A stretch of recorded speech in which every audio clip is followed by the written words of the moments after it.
میں نے چند دنوں میں جو سیرت مصطفیٰ صلی اللہ علیہ وسلم کے ابواب بیان کیے ہیں، آج کے درس میں سرکار دو عالم کی وفات کا ذکر ہے، کیونکہ یہ قاعدہ ہے کہ جو انسان پیدا ہوا ہے یا جو ذی روح پیدا ہوا ہے، کل نفس ذائقۃ الموت، سب نے موت کا مزہ چکھنا ہے، موت برحق۔ اسی لیے موت کا نام یقین رکھا گیا ہے کہ وَاعْبُدْ رَبَّكَ حَتَّى يَأْتِيَكَ الْيَقِينُ۔ یقین سے مراد کیا ہے؟ موت۔ اور یہ بھی آپ کو پتا ہے کہ دنیا کے اندر خدا کے منکر پیدا ہوئے ہیں، انبیاء کے منکر پیدا ہوئے ہیں، معجزات کے منکر پیدا ہوئے ہیں، کرامات کے منکر پیدا ہوئے ہیں، اولیاء کے منکر پیدا ہوئے ہیں، صحابہ کے منکر پیدا ہوئے ہیں، لیکن موت کا کوئی منکر پیدا نہیں۔ مرنے کے بعد دوبارہ اٹھنے کا تو انکار کیا ہے، لیکن موت کا کون انکار کر سکتا؟ تو میرے آقا رحمت دو جہاں صلی اللہ علیہ وسلم جب حجۃ الوداع کے موقع پر تشریف لے آئے تو سورۃ النصر جو ہے یہ اسی موقع پہ اتری ہے، تقریباً 10 ہجری میں، کہ اذا جاء نصر اللہ والفتح۔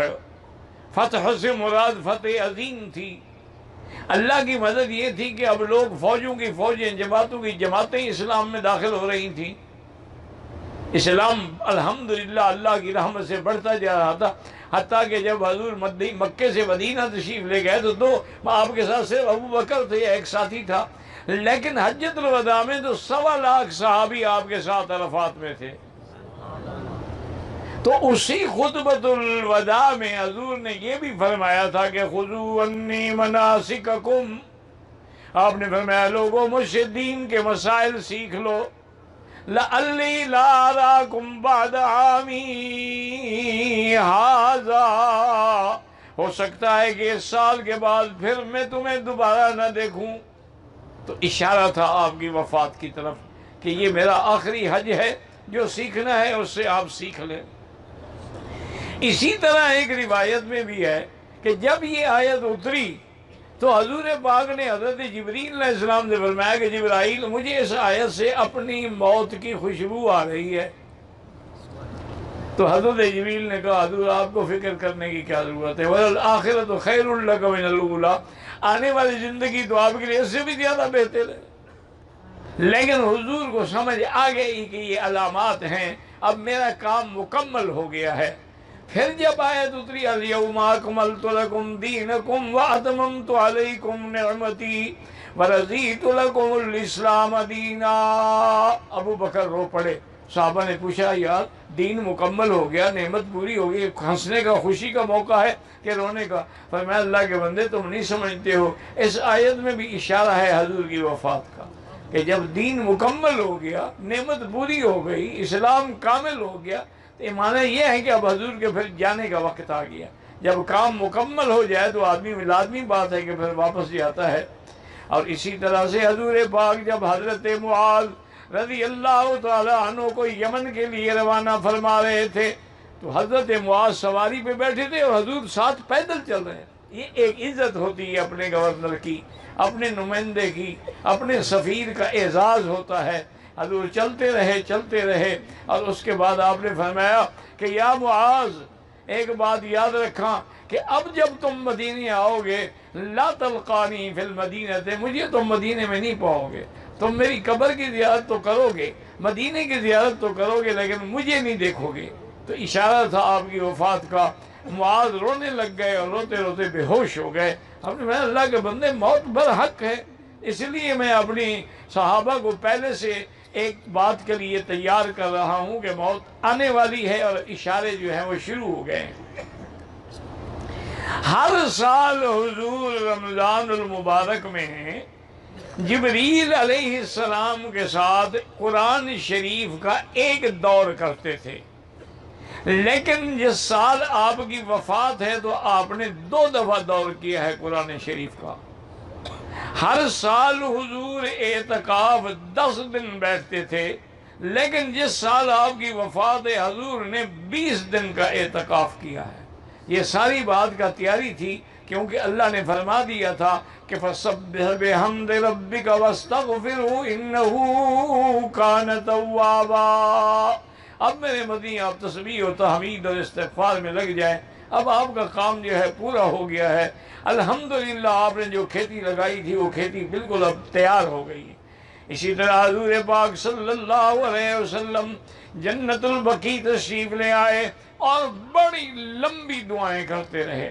شہداء احد تشریف لے گئے، وہاں بھی آپ نے بڑی لمبی دعائیں کی، اور اس کے بعد یہ بھی فرمایا استودعکم اللہ دینکم، میں تمہیں اللہ کے سپرد کرتا ہوں۔ حضور واپس جب تشریف لائے تو یہ 28 صفر اور بدھ کا دن تھا، یاد رکھیں، یعنی مہینہ صفر کا تھا اور دن جو ہے وہ بدھ کا تھا۔ حضور کو تکلیف شروع ہو گئی۔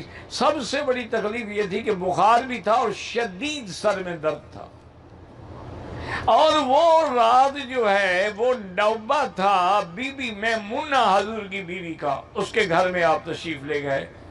اس بیماری میں بھی حضور عدل فرماتے رہے کہ آپ فرماتے میری چارپائی لے جاؤ جس بیوی کے گھر میں نے آج جانا ہے، یعنی یہ عدل تھا اللہ کے پیغمبر کا کہ اتنی شدید بیماری کے باوجود فرماتے کہ بھی کل کس کی باری ہے، انہوں نے کہا جی فرمایا اس کے گھر میں پھر میری چارپائی لے جانا۔ لیکن حضور کی تمنا یہ تھی کہ میری یہ تکلیف کے دن جو ہیں یہ زیادہ سے زیادہ بی بی عائشہ کے گھر میں گزریں۔ تو امہات المومنین بھی سمجھ گئیں، انہوں نے سب نے اکٹھے ہو کے عرض کیا کہ حضور ہم خوشی سے آپ کو اجازت دیتے ہیں، آپ بی بی عائشہ کے گھر میں قیام فرما لیں۔ اب مستقل حضور بی بی عائشہ کے گھر میں تشریف لے آئے صلی اللہ علیہ وعلا آلہ وصحبہ وسلم تسلیما کثیرا کثیرا۔ حضور پاک نے یاد رکھیں کہ جمعہ رات کو مغرب کی نماز مسجد میں خود پڑھائی اور اس میں سورۃ والمرسلات کی تلاوت کی، اور لوگ بڑے مطمئن ہو گئے کہ شکر ہے اللہ کے کہ حضور کی طبیعت سنبھل گئی ہے۔ لیکن جب حضور واپس گھر میں تشریف لے گئے شدید تکلیف بڑھ گئی۔ اب عشاء کی نماز کا وقت ہوا، حضور مشکیدہ پانی کا اپنے اوپر ڈلواتے اور پوچھتے اصل الناس، لوگوں نے نماز پڑھ لی؟ حضور کو اس وقت بھی نماز کا فکر تھا۔ بی بی نے کہا ہم ینتظرون کہ یا رسول اللہ، وہ تو آپ کے انتظار میں بیٹھے ہوئے۔ پھر حضور پہ ریشی آ جاتی، پھر پانی ڈالا جاتا، پھر پوچھتے اصل الناس، لوگوں نے نماز پڑھا دی؟ پڑھ لی ہے؟ انہوں نے کہا نہیں حضور ینتظرون کا۔ آخر میں حضور نے فرمایا مروا ابا بکر فلیصلی بالناس، ابو بکر کو حکم دو کہ نماز پڑھائے۔ بی بی عائشہ کہتی ہے کہ میں نے عرض کیا کہ یا رسول اللہ، سر آپ جانتے ہیں کہ ابو بکر جو ہے وہ بڑا نرم دل آدمی ہے، رقیق القلب ہے، اور جب وہ مصلی پہ آپ کو نہیں دیکھے گا تو برداشت نہیں کر سکے گا، وہ تو نماز نہیں پڑھا سکے گا۔ آپ حضرت عمر کو حکم دیں، حضور ناراض ہو گئے، فرمایا انتن صواحبات یوسف، تم یوسف کی ان عورتوں کی طرح ہو جو یوسف کو بھٹکانا چاہتی تھی، تم بھی مجھے بھٹکانا چاہتی ہو۔ مروا ابا بکر فلیصلی بالناس، ابو بکر سے کہو کہ نماز پڑھائے۔ تو حضرت ابو بکر رضی اللہ تعالیٰ عنہ مصلی پہ تشریف لے آیا، اللہ کے نبی کا حکم تھا۔ اس کے بعد اللہ کی شان یہ ہے کہ حضور کی طبیعت سنبھل گئی، تو آپ نے حضرت علی اور حضرت عباس کے کندھے پہ ہاتھ رکھا اور پھر مسجد آ گئے، یعنی طبیعت سنبھلی، توفیق ہوئی تو مسجد میں آئے۔ ابو بکر نے محسوس کیا کہ حضور آ رہے ہیں تو ابو بکر ہٹنے لگ گئے۔ حضور نے فرمایا الا رسلک یا ابا بکر، ابو بکر کھڑے رہو جہاں کھڑے ہو، نماز پڑھاؤ۔ لیکن ابو بکر ہٹتے گئے، حضور اس کے دائیں طرف آگے بیٹھ گئے۔ اب حالت یہ ہو گئی کہ ابو بکر جو ہے وہ مکبر کی حیثیت میں ہو گئے، حضور خود امام بن گئے۔ تو حضور پاک نے بیٹھ کے نماز پڑھائی، ابو بکر نے کھڑے ہو کے تکبیر کہتے رہے تاکہ لوگ سن سکیں۔ جب حضور فارغ ہوئے تو آپ نے فرمایا ابو بکر میں نے تمہیں حکم دیا تھا کہ اپنے مقام سے نہ ہٹو، تم کیوں ہٹے ہو؟ انہوں نے کہا یا رسول اللہ مالے ابن ابی قحافہ، ابی قحافہ کے بیٹے کی کیا طاقت ہے کہ یقدم علی رسول اللہ، حضور کے آگے کھڑا ہو جائے؟ میں یہ کیسے برداشت کر سکتا ہوں؟ تو اب حضور صلی اللہ علیہ وعلا آلہ وصحبہ وسلم تسلیما کثیرا کثیرا واپس تشریف لے آئے۔ تو اب ہر وقت صحابہ آتے تھے، ملتے تھے، تو ایک دن حضور پاک نے فرمایا کہ ایتونی بقرطاس اکتب لکم لن تضلوا بعدی ابدا، ایک کاغذ قلم لے آؤ، میں کچھ لکھوا دوں تاکہ میرے بعد پھر تم کسی غلطی میں، کسی گمراہی میں نہ پڑ جاؤ۔ تو حضرت عمر نے فوراً کہا، اس نے کہا کہ حسبنا کتاب اللہ۔ انہوں نے کہا کہ حضور اللہ کا قرآن، مقصد یہ تھا حضرت عمر کا کہ حضور بیمار ہیں، تکلیف ہے، اب ہم اس وقت آپ سے، اگر دین کا کوئی مسئلہ ہے تو دین تو مکمل ہو گیا، اب مزید حضور کیا لکھیں گے؟ اگر کوئی دنیاوی بات ہے تو پھر ہم حضور کو تکلیف کیوں دیں؟ اسی کو روافض نے اور شیعہ نے بڑا مسئلہ قرطاس بنا کے لوگوں کو گمراہ کیا ہے کہ حضور حضرت علی کی خلافت لکھنا چاہتے تھے لیکن عمر نے نہیں لکھنے دی۔ انہوں نے اس مسئلے پر بڑے بڑے مناظرے بھی ہوئے، بڑی بڑی انہوں نے کتابیں بھی لکھی ہیں جو جھوٹ کا پلندہ ہے، جن میں کوئی حقیقت نہیں ہے۔ پہلی بات تو یاد رکھیں یہ ہے کہ اگر حضور نے فرمایا کاغذ قلم لے آؤ تو یہ کاتب کا کام ہوتا ہے لے آئے یا دوسرے کا کام ہوتا ہے؟ تو کاتب تو حضرت علی تھے، حضرت علی نہیں لے آئے، پھر تو جرم ان کا ہے تو عمر کا کیا قصور ہے؟ حضرت عمر کاتب تو نہیں تھے، حضور کے کاتب تو حضرت علی تھے۔ پھر اس واقعے کے بعد حضور 4 دن زندہ رہے، تو 4 دن میں کسی وقت حضرت علی آگے لکھوا دیتے، لیکن یہ کہنا کہ جی حضرت علی ڈر گئے تو پھر مشکل کشا کیسے ہوئے؟ مشکل کشا بھی ڈر جاتا ہے۔ تو یہ اصل بات یہ نہیں، اصل بات یہ ہے کہ حضرت عمر ایک دفعہ تورات دیکھ رہے تھے کہ حضور ناراض ہو گئے، اور حضور نے فرمایا تھا کہ عمر لو کان موسیٰ حیا لما وسعہ الا اتباعی، اگر آج موسیٰ بھی زندہ ہوتے تو میری اتباع کرتے، تم قرآن کے ہوتے ہوئے تورات پڑھ رہے ہو۔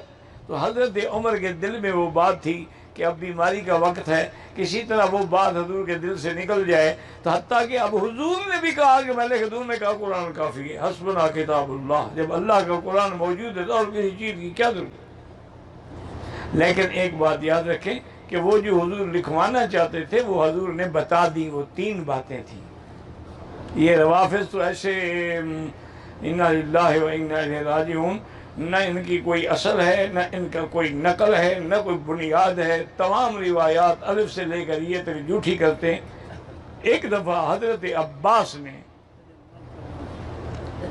حضرت علی سے آگے کہا کہ علی بات سنو، انی اعلم بعلامات موت قریش، قریشیوں کی موت کے وقت جو علامتیں ہیں نا وہ میں جانتا ہوں، حضور کی موت کا وقت قریب آ گیا، میں تمہیں مشورہ دیتا ہوں کہ تم حضور سے خلافت لکھوا لو تاکہ آپ کے بعد کوئی جھگڑا ہی نہ ہو۔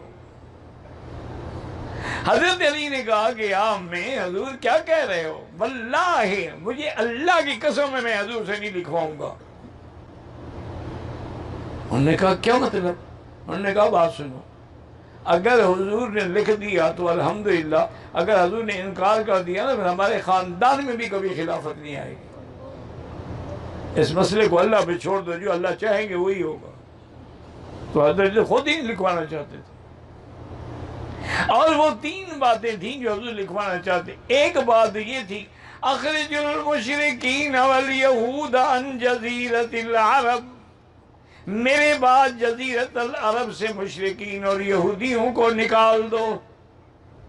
اور دوسری بات یہ تھی کہ اکرموا وفود القادمہ، باہر کے جو سفیر آئیں، جو وفد آئیں، ان کا اکرام کیا کرو، عزت کیا کرو، احترام کیا کرو۔ اور دوسری بات آپ نے فرمائی تمسکوا بکتاب اللہ، اللہ کے قرآن کی رسی کو مضبوطی سے پکڑ کے رکھنا۔ یہ 3 چیزیں تھیں جو حضور لکھوانا چاہتے تھے، حضور نے بتلا دی۔ اور اس کے بعد حضور نے یہ بھی فرمایا صحابہ سے کہ لا اخشی علیکم ان تشرکوا، مجھے یہ خوف نہیں ہے کہ میرے بعد تم شرک میں پڑ جاؤ گے، وَلَكِنِّي أَخْشَىٰ عَلَيْكُمْ، مجھے ڈر یہ ہے کہ تمہارے پاس اتنی دولت آ جائے گی کہ کہیں تم بھی دنیا داروں کی طرح دولت پہ نہ لڑ پڑو۔ اللہ کی شان یہ ہے کہ حضور کے گھر میں 12 دینار رکھے ہوئے تھے، حالانکہ یاد رکھیں حضور کی وفات کے بعد حضور کے پاس کچھ بھی نہیں تھا، جو کچھ تھا فرمایا ما ترکنا فصدقۃ، خیرات کر دو۔ بی بی عائشہ سے کہا انفقیہا فی سبیل اللہ، وہ 12 دینار بھی خیرات کر دو، میں نہیں چاہتا کہ میں اللہ کے پاس جاؤں اور میرے گھر میں سونا پڑا ہو۔ بی بی عائشہ نے وہ بھی خیرات کر دیے۔ اب عائشہ صدیقہ فرماتی ہیں رضی اللہ تعالی عنہ کہ اسی بیماری کے دور میں سیدہ فاطمہ الزہرا رضی اللہ عنہ تشریف لائیں۔ حضور نے اشارہ کیا، اپنے پاس بلایا اور اس کے کان میں کوئی بات کی جو میں نہیں سن سکی۔ فبکت فاطمہ، بی بی فاطمہ نے رونا شروع کر دیا۔ تھوڑی دیر گزری، پھر حضور نے اشارہ کیا تو بی بی فاطمہ دوبارہ قریب ہوئی، اس کے بعد حضور نے کوئی بات کی، میں نے وہ بھی نہیں سنی، لیکن فضحکت فاطمہ، بی بی فاطمہ ہنسنے لگ گئی۔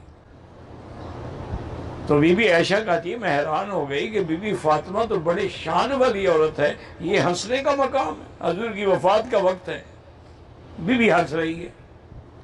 لیکن میں نے ادباً نہ پوچھا، میں نے کہا بہرحال کوئی راز ہوگا۔ اور اس کے بعد فرماتی ہے کہ میرے بھائی عبد الرحمن بن ابی بکر آئے تو ان کے ہاتھ میں مسواک تھا تازہ، حضور نے بڑے شوق سے دیکھا تو میں سمجھ گئی، میں نے کہا حضور آپ کو مسواک کی تمنا ہے؟ فرمایا کہ ہاں۔ میں نے عبد الرحمن سے مسواک لیا، حضور نے فرمایا عائشہ اب میرے اندر طاقت نہیں، میں اس کو نرم نہیں کر سکتا، تم اس کو نرم کر کے چبا کے مجھے دے دو۔ تو بی بی عائشہ صدیقہ نے اس کو نرم کیا اور پھر حضور کو دیا۔ اسی لیے بی بی عائشہ فرماتی تھی میرے لیے فخر کی یہ بات ہے کہ توفی رسول اللہ صلی اللہ علیہ وسلم فی نوبتی وفی بیتی وبین سحری ونہری وجمع اللہ بین ریقہ وریقی۔ فرماتی تھی یہ میرے لیے شان ہے کہ گھر بھی میرا تھا، باری بھی میری تھی، اور حضور کا سر میرے سینے پہ رکھا ہوا تھا، اور آخری چیز جو حضور کے اندر گئی ہے وہ میرا لعاب دہن ہے جو مسواک کے ذریعے اندر گیا ہے۔ ہمیشہ بی بی عائشہ اس پہ فخر فرماتی تھی کہ یہ مقام اور کسی کو نہیں ملا۔ اسی اثنا میں حضور صلی اللہ علیہ وسلم نے، بی بی عائشہ فرماتی ہیں کہ حضور نے فرمایا کہ عائشہ ھذا اوان انقطاع ابہری من سم التی اکلت بخیبر، وہ خیبر میں جس عورت نے مجھے زہر دی تھی نا، اس زہر کا آج مجھ پہ اثر ہو گیا کہ میری آنتیں اندر سے کٹ رہی۔ یہ بھی اللہ کی حکمت تھی نا جی، اللہ نے مدنی کو بھی تو شہادت کا درجہ دینا تھا نا، تو اس لیے وہ زہر کا پہلے اثر نہیں ہوا تو اب بھی نہ ہوتا، لیکن ہو گیا تھا کہ آپ کو مقام نبوت کے ساتھ مرتبہ شہادت بھی نصیب ہو جائے۔ تو حضور نے یہ بھی فرمایا۔ اس کے بعد بی بی فرماتی ہیں کہ حضور کا سر مبارک میرے سینے پہ تھا اور حضور ایسے اوپر دیکھتے تھے اور فرماتے تھے اللہم بالرفیق الاعلی ان للموت سکرات اللہم اعنی فی سکرات الموت۔ اللہ کے نبی دعا کر رہے تھے کہ یا اللہ موت، سکرات موت میں میرے لیے مشکل حل فرما دے، آسان کر دے۔ اور بی بی فرماتی ہے آپ یوں دیکھ رہے تھے، اس کے بعد ہاتھ مبارک جو تھا یکدم گر گیا اور حضور کا بدن مبارک بھی ڈھیلا ہو گیا میرے سینے پر، اور اس کے بعد حضور کے اندر سے ایک ایسی خوشبو نکلی کہ میں نے زندگی میں ایسی خوشبو، کیونکہ حضور کی روح مبارک جو تھی نا وہ پرواز کر رہی تھی، ایسی خوشبو جو ہے میں نے کبھی نہیں سونگھی تھی۔ میں نے اپنے سینے سے حضور کو سیدھا کیا اور انا للہ و انا الیہ راجعون پڑھا۔ میرے ابا آئے، روتے ہوئے داخل ہوئے اور آپ کے پیشانی پہ بوسہ دیا اور کپڑا مبارک ٹھیک کیا اور کہا عائشہ ھذا قمرک الذی رأیتی، وہ جو تم نے خواب دیکھا تھا کہ میرے حجرے میں چاند اترا ہے، آج پہلا چاند تیرے گھر میں اتر گیا ہے۔ اب صحابہ جمع ہو گئے سب سے بڑا مسئلہ تو یہ تھا کہ صحابہ کہتے ہیں کہ ہمارا عالم یہ ہو گیا کہ کئی صحابہ تو بے ہوش ہو کے گر پڑے، اور کئی صحابہ جو تھے وہ مدینہ چھوڑ کے پہاڑوں میں چلے گئے۔ کئی صحابہ رو رو کے دعا کرنے لگے کہ اللہ ہمارا آنکھوں کا نور چھین لے، اگر ہمیں حضور نظر نہ آئے تو ہم کیوں دیکھیں کسی اور کو۔ صحابہ کا یہ علم تھا، اور حضرت عمر کا یہ علم تھا کہ تلوار لے کے کھڑے تھے اور کہتے کہ من قال ان محمدن قد مات سأضرب عنقہ، جو کہے گا کہ حضور کی وفات ہو گئی ہے عمر اس کی گردن اڑا دے گا۔ حضرت ابو بکر نے دیکھا اللہ نے کام لینا تھا، حضرت ابو بکر کو اللہ نے حوصلہ دیا، آپ منبر پہ تشریف لے آئے، سارے صحابہ جمع ہو گئے، آپ نے خطبہ پڑھا اور خطبے میں یہ ساری آیتیں پڑھی، انک میت وانہم میتون، اور فرمایا اللہ فرماتے ہیں کل نفس ذائقۃ الموت، اور اللہ فرماتے ہیں کل شیء ہالک الا وجہہ، اور اللہ فرماتے ہیں کل من علیہا فان وَيَبْقَى وَجْهُ رَبِّكَ ذُو الْجَلَالِ وَالْإِكْرَامِ۔ اور اس خطبے میں حضرت صدیق نے فرمایا من کان یعبد محمدا فإن محمدا قد مات، جو تم میں سے محمد مدنی کی عبادت کرتے تھے وہ سن لیں کہ حضور پہ موت آ گئی ہے، وَمَنْ كَانَ يَعْبُدُ رَبَّ مُحَمَّدٍ وَهُوَ حَيٌّ لَا يَمُوتُ، اور اگر تم رب محمد کی عبادت کرتے ہو تو وہ زندہ ہے جس پہ کبھی موت نہیں آئے گی۔ حضرت عمر فرماتے ہیں کہ میں نے جب قرآن کی آیتیں سنی مجھے ایسے معلوم ہوا کہ آیتیں آج اتری ہیں، میں نے پہلے پڑھی بھی نہیں ہیں، اب میں بھی مطمئن ہو گیا کہ واقعی حضور پہ موت آ گئی ہے۔ لیکن اب مسئلہ یہ ہوا کہ بھی حضور کے غسل کا، کہ آپ کو غسل دینا ہے، کیا کپڑے مبارک آپ کے اتارے جائیں یا نہ اتارے جائیں؟ ایک غیبی آواز آئی کہ اللہ کے پیغمبر کے کپڑے مت اتاریں، انہی کپڑوں میں غسل دے دیں، تو یہ مسئلہ تو حل ہو گیا۔ اب دوسرا مسئلہ یہ تھا کہ حضور کا دفن کہاں ہو۔ حضرت ابو بکر نے کہا میں نے خود حضور سے حدیث سنی تھی کہ جس نبی کا جس مقام پہ روح قبض ہوگا وہی مقام دفن ہوگا، چونکہ حضور کی موت بی بی حجرہ کے عائشہ میں، لہذا قبر بھی بی بی عائشہ کے حجرے میں بنے گی۔ یہ مسئلہ بھی حل ہو گیا۔ اب تیسرا مسئلہ یہ تھا کہ حضور کی قبر کیسے بنائی جائے۔ قبر دو طرح کی ہوتی ہے، ایک لحد والی ہوتی ہے، ایک شق ہوتی ہے۔ ایک تو ایک سیدھی قبر کھود دی، ایک ہے کہ دیوار کے اندر پھر سامی بنائی جاتی ہے۔ تو اب انہوں نے کہا اب کیا کریں، لحد والی قبر بنائی جائے یا شق والی بنائی جائے؟ انہوں نے کہا ایسا کرتے ہیں کہ شق کی قبر بنانے والے ابو عبید اللہ ہیں اور لحد والی ابو طلحہ ہیں، دونوں کی طرف آدمی دوڑاؤ، جو پہلے آ جائے گا اسی پہ عمل کریں۔ تو ابو طلحہ آ گئے تو حضور کی قبر مبارک بھی لحد والی تیار کی گئی، اور قبر جو ہے وہ اونٹ کے کوہان کی طرح یعنی ایسے سیدھی کی گئی، اور حضور صلی اللہ علیہ وسلم کی کفن دینے کے بعد، آپ کی تدفین کے بعد، اب یہ ایک مسئلہ تدفین سے پہلے یہ بھی تھا کہ جنازے کا کیا ہو۔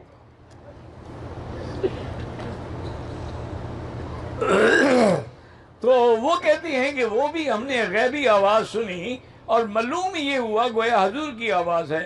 آپ نے فرمایا کہ اول من یصلی علیہ حبیبی من الملائکۃ جبرائیل و میکائیل و اسرافیل و ملکۃ الموت و ملائکہ کثیرۃ من السماء، سب سے پہلے مجھ پہ جنازہ جبریل، میکائیل، اسرافیل اور ملائکہ پڑھیں گے، اس کے بعد اہل البیت میرے جو ہے وہ جنازہ پڑھیں گے، ان کے بعد تم سب جو ہے داخل ہونے کے بعد صلو علیہ وسلم، تم بھی مجھے اوپر صلاۃ و سلام پڑھو۔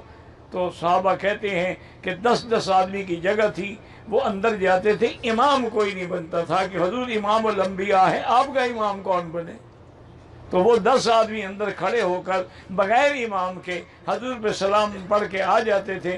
امام شافعی نے بھی کتاب الام میں اسی کو ترجیح دی ہے، اور علماء نے بھی یہی لکھا ہے کہ باقاعدہ جنازہ پڑھا گیا لیکن امام کوئی نہیں تھا، اور نہ جنازے کی وہ دعائیں پڑھی گئیں جو عام آدمی کے لیے ہوتی ہیں، چونکہ حضور تو معصوم ہے، حضور تو مغفور ہیں، ان کے لیے ان دعاؤں کی ضرورت ہی کوئی نہیں تھی، صرف جا کے درود شریف پڑھ کے صحابہ باہر آ جاتے تھے۔ تقریباً 30,000 صحابہ نے آپ پر جنازہ پڑھا۔ اب حضور صلی اللہ علیہ وسلم کو جب دفن کیا گیا تو صحابہ کہتے ہیں خدا کی قسم ہے کہ جب حضور ہجرت فرما کے مدینے آئے تھے اس دن سے روشن دن ہم نے کبھی نہیں دیکھا، اور جب وفات ہوئی تو اس دن سے اندھیرا دن ہم نے کبھی نہیں دیکھا کہ پورے مدینے پہ اندھیری چھا گئی۔ اور بی بی فاطمہ نے رو کے کہا صحابہ سے اطابت انفسکم من تحسوا علی قبرہ من التراب۔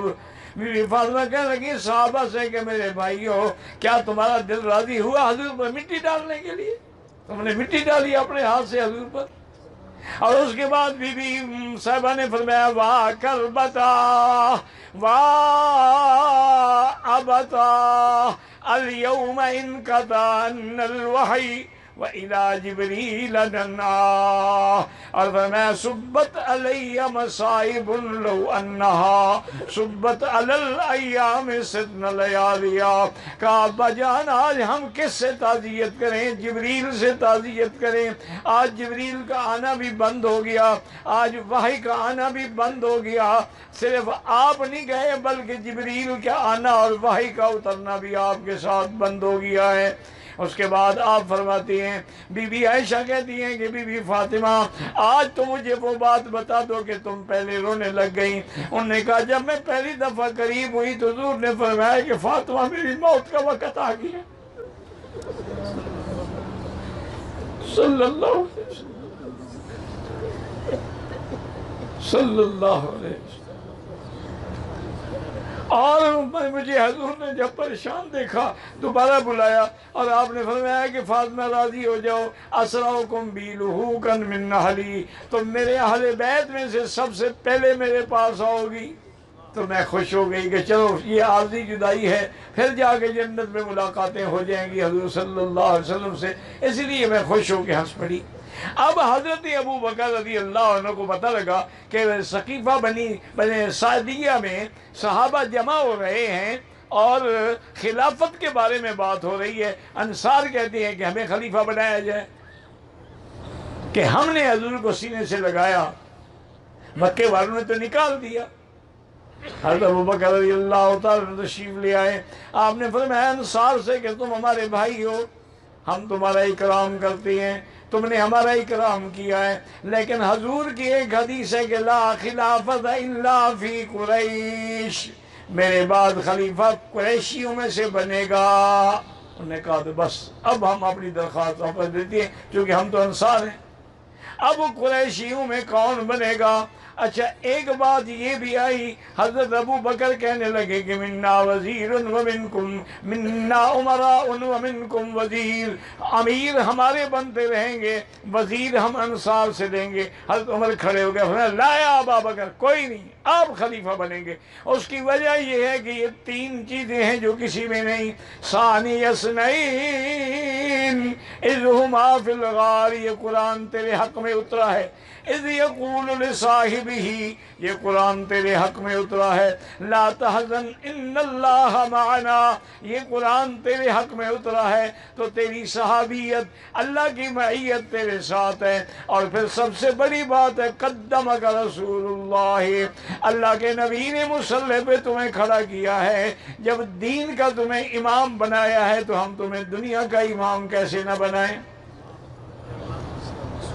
فبایا عمر فبایا اصحاب رسول اللہ، سب سے پہلے حضرت عمر نے بیعت کی، پھر سب صحابہ نے بیعت کی، اور 3 روز تک حضرت ابو بکر خطبہ دیتے اور فرماتے لوگو اگر تمہیں میری بیعت سے اعتراض ہو میں اب بھی استعفیٰ دینے کے لیے تیار ہوں، اگر تم راضی ہو فَإِنْ أَحْسَنْتُ فَأَعِينُونِي، اگر میں اچھا کام کروں میری مدد کرنا، وَإِنْ أَسَأْتُ فَقَوِّمُونِي، اور اگر میں غلطی کروں تو مجھے سیدھا فیصلہ کر دینا، لیکن میرا استعفیٰ لے لو تو زیادہ اچھی بات ہے۔ حضرت علی غصے میں کھڑے ہوئے اور کہا کہ یا ابا بکر لا نکیلک ولا نستقیلک، نہ ہم چھوڑیں گے نہ آپ سے استعفیٰ لیں گے۔ کیف اؤخر من قدم رسول اللہ، ہم اس کو پیچھے کیسے ہٹائیں جس کو حضور نے مقدم کر دیا ہو۔ تو یہ ساری باتیں ہیں کہ حضرت علی نے بیعت نہیں کی، ساری بات آپ نے بیعت کی اور ہمیشہ حضرت علی کے وزیر رہے رضوان اللہ علیہم اجمعین۔ اللہم ثبتنا علی الایمان وارزقنا حسن الختام واجعل آخر کلامنا لا الہ الا اللہ محمد رسول اللہ۔